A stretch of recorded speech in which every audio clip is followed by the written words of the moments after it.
The other big thing which was confirmed, of course, today is the really quite radical move to loans within the further education sector. Of course, it's big news and has been now for some years in higher education, and obviously it's still very topical now with the proposals to increase charges and fees.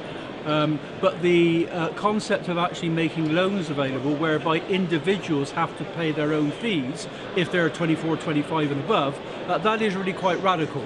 And it's going to be very interesting to see how that plays out. It's very much a personal view, not necessarily agree with some of the people I've spoken to, but the comparative lack of comment about getting employers to pay more, that was mentioned today, but the lack of detail about getting more out of employers, which we expected more of in the CSR, still hasn't come out in any detail, yet we've got this concept of getting individuals to pay for level 3 or if they're older workers, and take up loans if they need it. My personal view, maybe quite wrong, is I believe this is actually a sort of a backdoor entry to employer contributions, because this is being targeted at the 24, 25 plus market in employment, those who are going to go into adult apprenticeships.